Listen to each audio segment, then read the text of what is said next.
ధనదేవుడు మాయాజాలంతో తనను తాను ఒక వృద్ధ భిక్షగాడిగా మార్చుకున్నాడు. అతని వద్ద గీరి చూసే లాటరీ టికెట్ ఒకటి ఉంది. అది గెలిస్తే $1,000,000 వస్తాయి. ఆ టికెట్ను గీరి చూసిన తర్వాత దానిని ఒక మంచి మనసున్న వ్యక్తికి ఇవ్వాలనే ఉద్దేశంతో ధనదేవుడు తిరుగుతున్నాడు. ఒక వ్యక్తి విగ్రహాన్ని ప్రార్థిస్తున్నట్లు బిచ్చగాడు చూశాడు కాబట్టి ఆ వ్యక్తి లాటరీ టికెట్ను భోజనం కోసం ఆ వ్యక్తితో మార్పిడి చేసుకోవడానికి ప్రయత్నించారు. వ్యక్తి దూరంగా పోమని చెప్పాడు. దాంతో ధనదేవుడు ఈ వ్యక్తిని వదిలేయాల్సి వచ్చింది. తరువాత ఒక బలమైన వ్యక్తి విగ్రహాన్ని పూజిస్తూ కనిపించడంతో అతడికి అదే విధంగా అతను ఆహారం కోసం మార్పిడి చేయమని అదే అభ్యర్థన చేశాడు. కాని ఆ వ్యక్తి భిక్షగాడిని నేలకుల్చి తన అదృష్టాన్ని అడ్డుకుంటున్నావని తిట్టాడు. ఆకలితో అలసిపోయిన ధనదేవుడు చివరకు ఒక రెస్టారెంట్కు వచ్చాడు. అక్కడివారు యజమాని చాలా కంజూస్ అని చెప్పి లోపలికి వెళ్లొద్దని హెచ్చరించారు.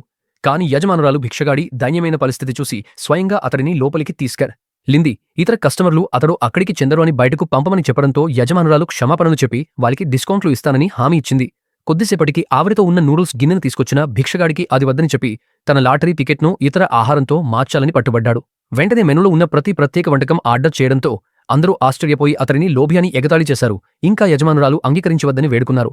అయినా ఆమె ఆహారం వృధా చేయొద్దన్న ఒక్క షరతుతో అంగీకరించింది. వెంటనే అని వంటకాలు తెప్పించగా చూసినవారు యజమానురాలిని మూర్ఖురాలు అంటూ నవ్వుకున్నారు. భిక్షగాడు తిని ముగించిన తర్వాత చెల్లింపుగా ఆ లాటరీ టికెట్ వదిలి వెళ్లాడు. ఇంకా అందరూ నవ్వుతూనే ఉండగా ఎవరో టికెట్ గీరి చూశారు. అప్పుడు అది $1,000,000 విజేత టికెట్ అని తెలిసి అందరూ షాక్ అయ్యారు. యజమానురాలు మరియు సిబ్బంది ఆనందంతో ఒప్పంగగా భిక్షగాడిని తిరస్కరించిన వారు తమ అదృష్టాన్ని కోల్పోయామని బాధపడ్డారు. వారు టికెట్ తిరిగి తీసుకెళ్లమని కూడా అడిగారు. కానీ యజమానురాలే దీనికి అర్హురాలని భిక్షగాడు చెప్పాడు. ఆ వెంటనే అతడు తన అసలు రూపమైన ధనదేవుడిగా మారిపోయాడు. ధనదేవుడు